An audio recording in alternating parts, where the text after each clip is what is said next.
many questions. Also tonight, horror in Uganda as militants linked to ISIS attack a school. I want the security to tell us where they were when these killers came to kill our people. And the pop star big enough to be an economic stimulus. Taylor Swift is a real representative, along with the Eras Tour, of the huge consumer spending power that still exists out there. That's later, but first. We begin tonight in Manitoba, where investigators are still working to understand why a bus collided with a semi-truck on the Trans-Canada Highway 2 days ago. 15 people died in the crash. Most of them were from Dauphin. That small city is now trying to come to grips with the scale of the tragedy. The CBC's Aaron Collins spent the day there. Main Street in Dauphin is quiet today. A cloud hangs over this community on this warm, sunny Saturday. It's as though we have a pall of sadness and grief over everyone. Francis Stewart has spent the morning trying to help lift spirits.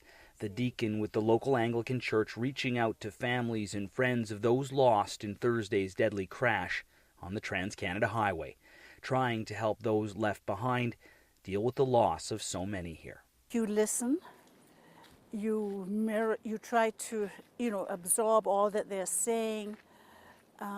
You offer a few words of comfort. Sometimes it's a hand on a shoulder.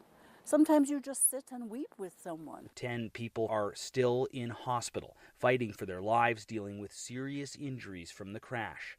Among them, the driver of the bus. I don't get what happened. He's the safest driver. He loves everybody. I don't know. There's so many questions. Ashley Harvey owns Quality Care Transit. The driver of the bus, also her business partner. The CBC is not naming him. The two just started the bus company in December, but their business is far from top of mind for Harvey today. My heart aches for them. It really does. There's no words for what happened. There's not enough sorries. I just don't know how to word it right now. The RCMP is continuing to investigate the crash. Investigators say they have determined that the driver of the semi had the right of way, but they're careful not to lay blame, saying that questions about what caused the crash could take months to answer. Andre DeRoche is a former police inspector that investigated car crashes. There are so many possibilities. This is why it is too soon at this point to try to draw any type of conclusion. As painful as it may be psychologically, we have to wait and let the investigation bring its results. As that investigation moves methodically forward, so too does the processing of this tragedy, something that also takes time, according to Professor Darcy Harris, a grief counselor that teaches at Western University. There's nothing you can say right now that's going to make this better. There's no words or comfort that you're going to say that the person's going to say, oh, I feel so much better, thank you. That's just not possible right now. In the end, it's only the passing of time that will allow the pain here to fade. Aaron Collins, CBC News, Dauphin, Manitoba. WestJet says it's planning to wind down Sunwing Airlines. The airline says it wants to merge the low-cost carrier with its mainline business and streamline operations. The decision comes just over a week after WestJet said it would fold the budget Swoop Airlines under its flagship banner by late October. Ugandan authorities are searching for militants who carried out an appalling mass murder. Dozens of people were killed in a raid, almost all of them students. Philip Lee Shannock reports. 16-year-old Mumbear Edgar Dido survived the attack on the boarding school last night. We hadn't yet fallen asleep yet, he says, when we heard people arriving and saying, "Open up, open up." Dido says they saw people wearing military fatigues and holding guns and machetes outside their dorm. Then they started shooting at the windows and the door, he says. We hid under our beds. Sylvester Maposi is mayor of Mapondwe, a small city on the border with the Democratic Republic of Congo. He blames a group called the Allied Democratic Forces for the attack. They murdered on spot by killing 22 students from this school, and then threw a bomb in a hostel that also killed 17 students. He says DNA testing will be needed to identify those burned to death. At least 6 students were kidnapped. I want the security to tell us where they were. Ugandan MP Florence Kabuho says the Ugandan military had assured people the area was safe. Where were they at night? Because we are told people had the gunshots as early as 10 p.m. and security could not come to combat the situation. The ADF has links to ISIS and is based in the Democratic Republic of Congo. Uganda and the DRC military had been conducting joint operations against them. Just 2 months ago, Ugandan General Wilson Badi said the group was no longer a threat.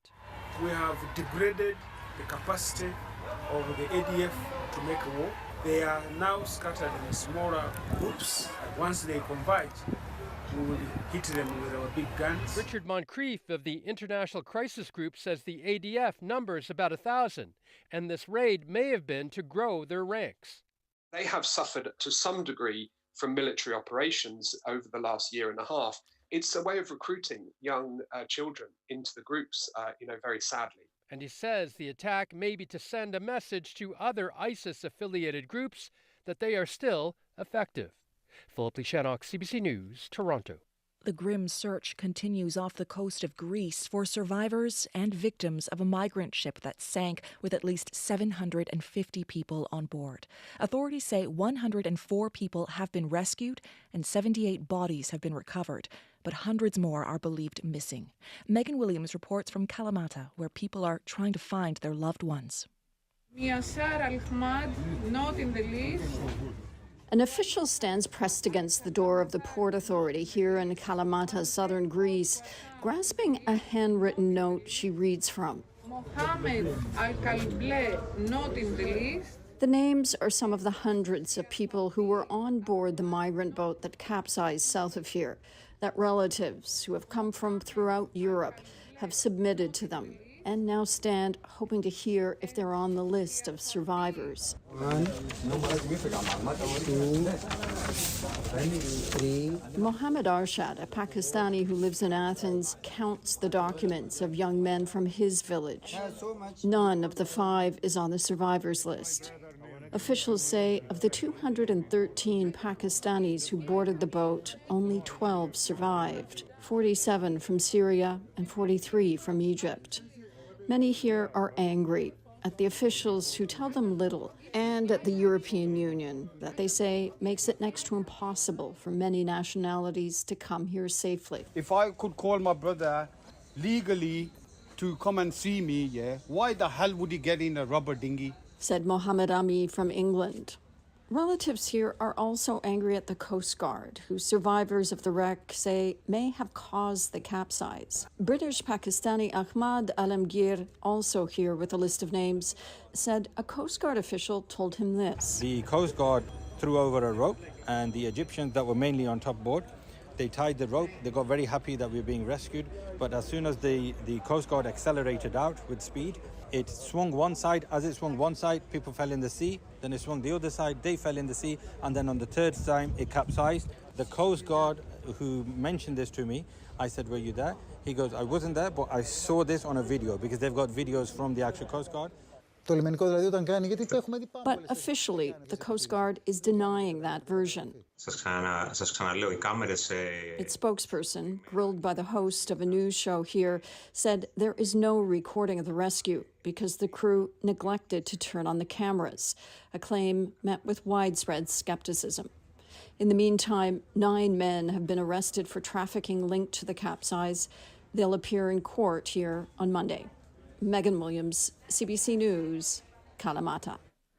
For more on how the tragedy is playing out in Greece, we spoke to Daphne Tolis. She's a freelance journalist and documentary filmmaker in Athens who covers migration. She told us how attitudes towards migrants have changed in the past decade. There are people that are in favor of refugees and they are supportive, and there are people that are completely against. I wouldn't say that Greece is as it was in 2015 or 2016. We know that since 2015, there have been many people arriving, crossing through Greece, but Greece was a transit country. So most people, asylum seekers, refugees, they didn't want to stay in Greece. They came through Greece to reach other countries in Germany, Austria, Sweden, other countries. At the time, there was a big wave of solidarity, let's say, but that slowly started to wane up until 2020, when we had the camp in Moria on the island of Lesbos that was burnt. And since then, the new government has a completely different stance. They are saying we are guarding our borders and we are guarding Europe's borders. They say we are just intercepting and we are stopping people from crossing, and it's our right to defend our borders. Things have changed, policies have changed, people are more skeptical, people are less tolerant, let's say, because they had seen these images in 2015 and 2016, but also they had heard the locals on the islands that had borne the brunt of this crisis more because they were actually on the receiving end. And basically from Lesbos Island, so one little tiny island with 85,000 people, had seen a million people crossing.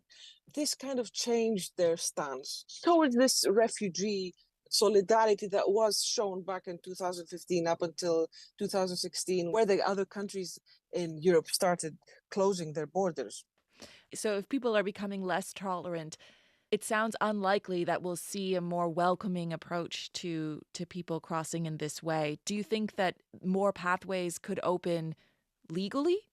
The trends in Europe, it doesn't seem that more legal pathways are possible. It just seems that it's becoming stricter. Walls, fences, all this, throughout Europe, we've seen since 2015 walls and borders and fences. There was this so-called Balkan corridor where people would be walking through Greece up until Germany. Now it's completely changed, and people rely and resort to smugglers more than they used to back then, because it's become much more difficult to cross in the way that they were crossing back in 2015. We're seeing, people talking to people that they're saying that, yes, we will cross, and yes, we will still want to do this crossing, and we don't mind because it's better than what we actually live where we are. So desperate people will do desperate things, and they will result in tragedies such as this one that we just experienced in Greece. Okay, Daphne, we'll have to leave it there. Thank you so much for your time. Thank you very much. Thank you. That was Daphne Tolis, a freelance journalist and documentary filmmaker who covers migration. We reached her in Athens. Here in Canada, activists in Quebec have begun their long walk from Montreal to Roxham Road. The trek comes a day after a Supreme Court ruling on asylum seekers that allows Canada to turn back most asylum seekers at unofficial points of entry, notably at Roxham Road. Marissa Berry-Mendez is a campaigner with Amnesty International. She says the increase in migration is the reflection of current reality. With conflict, with climate change, with natural disasters, persecution, etc., Canada needs to step up. We have international obligations, international human rights obligations to respect the right to asylum. The demonstrators began their 73-kilometer walk this morning and aim to reach the border by late Monday afternoon.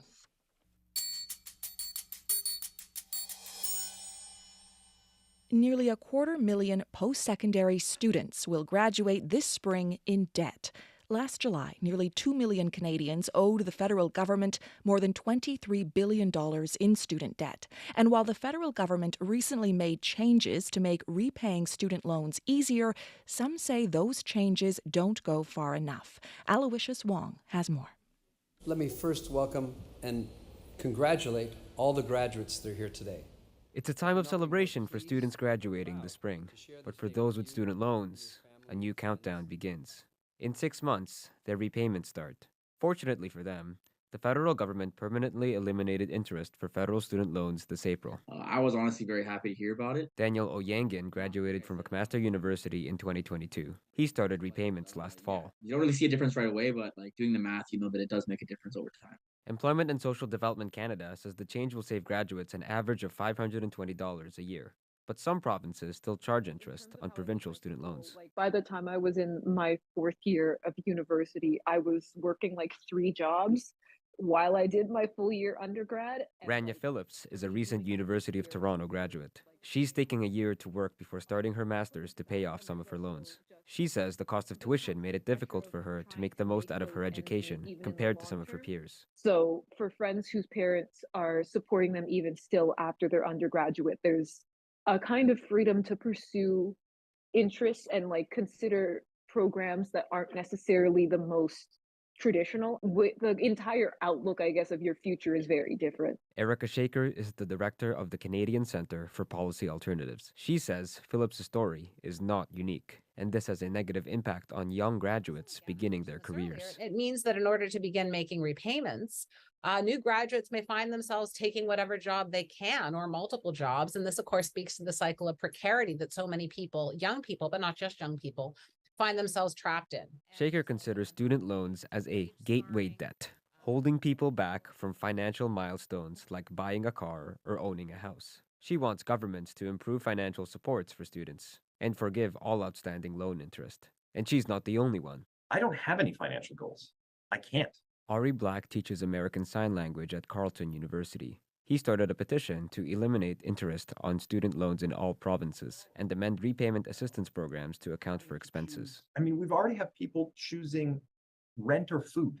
I'm in a situation where right now I can stay on top of interest-only payments. But when I run out of my time on the repayment, the interest-only, then I'm going to be forced to make those choices. Step one is file your taxes. A lot of students don't see the point in filing their taxes, especially if they're low income, but they're missing out. Carrie Taylor is a financial writer at squawkfox.com. She encourages recent grads to budget carefully and keep their expenses in check. But she says don't stress too much either. You may have some debt. Just lay it out and you're going to be okay. It usually always works out. Aloysius Wong, CBC News, Toronto.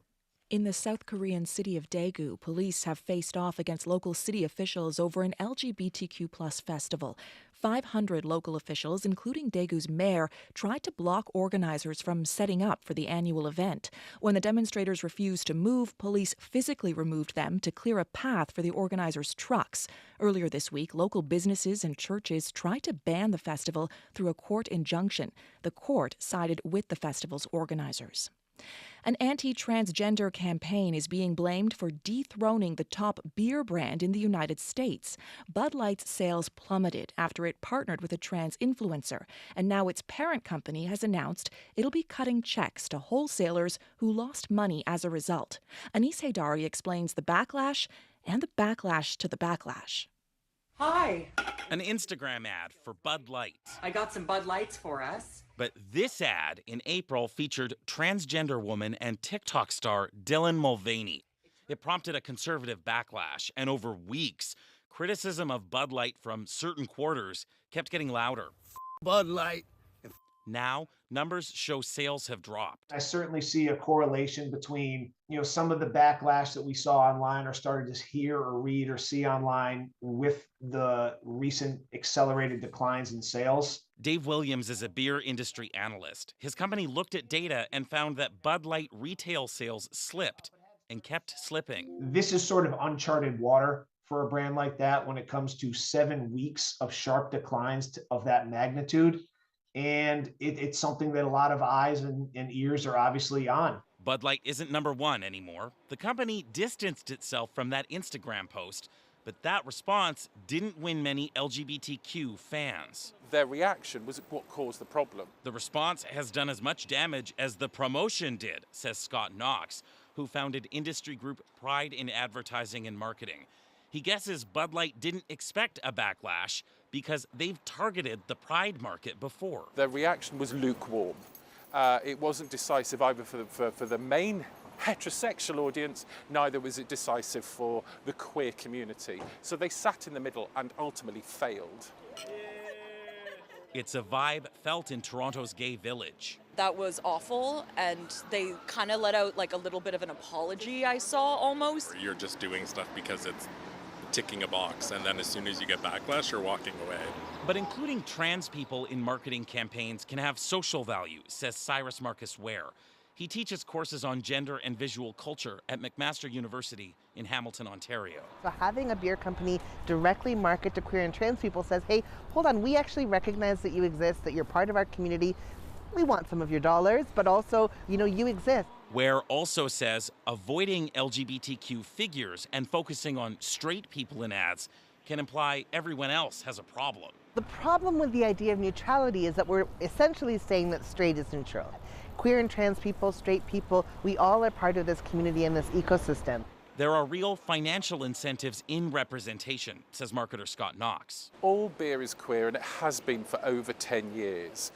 Brands have been pouring rainbows out from pumps, cans, in supermarkets and bars across the world because the dollars from the queer community are there and on the table. Bud Light's parent company told CBC News in a statement it would continue to sponsor local Pride events.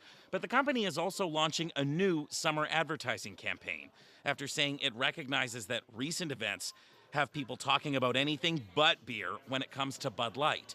Anis Haydari, CBC News, Toronto.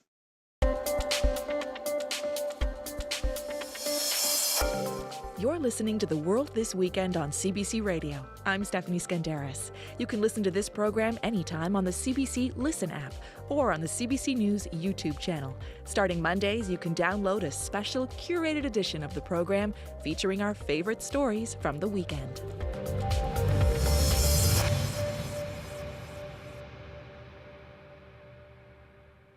Well, it may feel as though the U.S. has been in election campaign mode for some time already. But today, President Joe Biden officially launched his re-election bid in Philadelphia.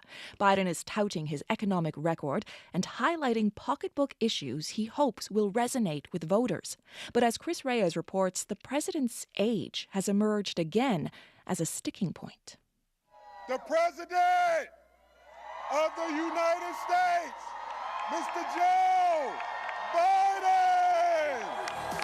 A stirring welcome in Philadelphia for President Joe Biden at a rally with labor leaders representing more than 12 million workers across the country. Biden wasted no time pitching his re-election bid. I told you when I ran for president, I'd have your back, and I have. But you've had my back as well. The rally officially kicks off Biden's campaign for a second term, just as the list of Republican challengers gets longer. Leading that pack, former President Donald Trump, who held his own rally earlier this week, just hours after he was arraigned on federal criminal charges. Trump has used the case against him to go after Biden. Very sad thing to watch. A corrupt sitting president had his top political opponent arrested on fake and fabricated charges. At the rally, Biden made no mention of Trump, instead focusing his speech on bringing jobs back to America and fighting for middle-class workers. Folks, I'm looking forward to this campaign. I want you to know why. Because you've got a story to tell. We've got a story to tell. We've got a record to run on. And most importantly, we're not only changing this country, we're transforming it. Biden's bid for a second term has renewed criticism over his age. In a May poll by Washington Post and ABC News, 68% of Americans said at 80 years old, Biden is too old for another term. And 62% believe he's not in good enough physical health to be in the Oval Office. At the rally, no signs of a slowed-down Biden. Keep the faith. Thank you, thank you, thank you. With more than a year to go before November's presidential vote, it's the kind of energy Biden will need to sustain for the long campaign ahead.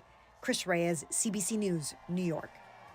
While Joe Biden makes economic pitches in Pennsylvania, a powerful economic force will sweep through that state this weekend. No, it's not a stimulus program. This force comes in the form of megastar Taylor Swift. The economics behind her Eras Tour are staggering. Tickets are selling for thousands of dollars each. Even as the economy slows and many worry about a recession, this tour is generating billions of dollars in economic activity. Peter Armstrong reports.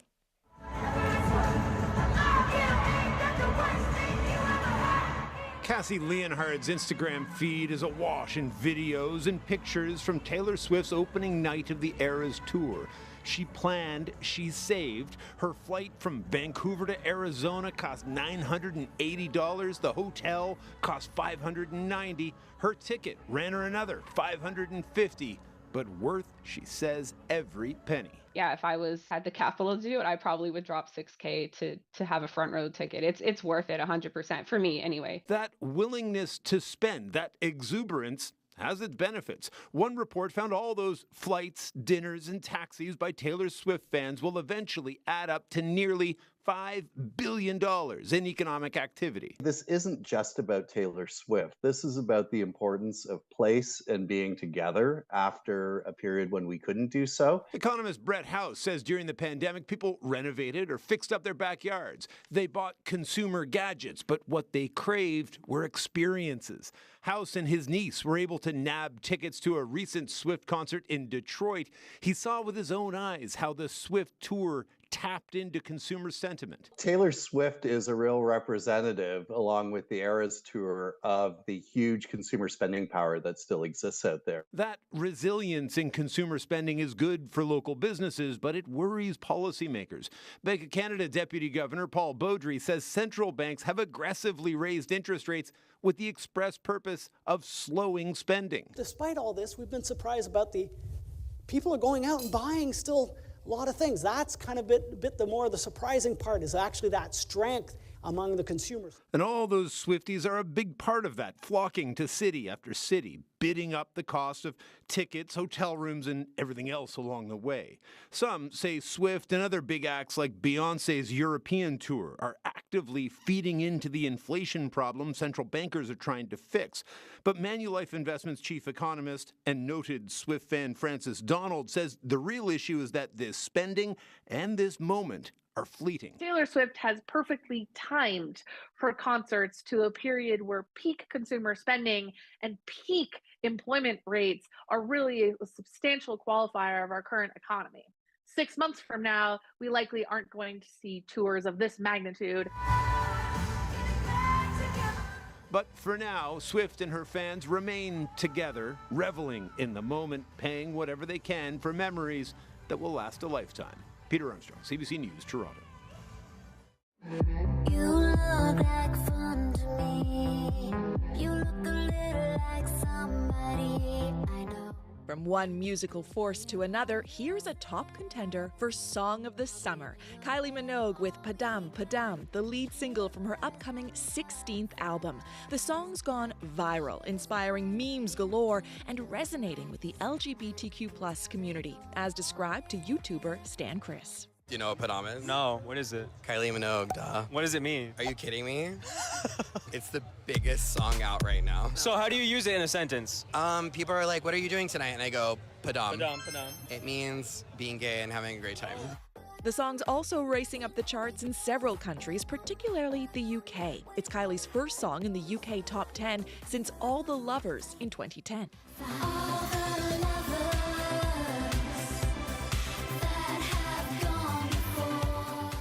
And it means Kylie has achieved a rare feat. According to the BBC, she is the fourth woman to reach the UK's top 10 in 5 separate decades, joining an exclusive group made up of Diana Ross, Lulu, and Cher.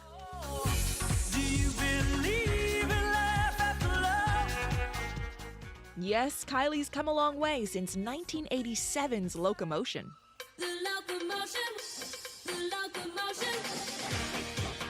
Of Padam Padam's smash success, Minogue told Hits Radio UK she couldn't be happier. I think the last moment like this would have been Can't Get You Out of My Head, which just took off. It's taken on a life of its own. I think this only happens, once in a lifetime. That it's happening again is just wild to me. So it seems we're in the midst of a pandemic. No, I didn't make that up. And as it continues, we'll leave you with a little more of Kylie Minogue's renaissance. You've been listening to The World This Weekend. I'm Stephanie Skandaris. Good night.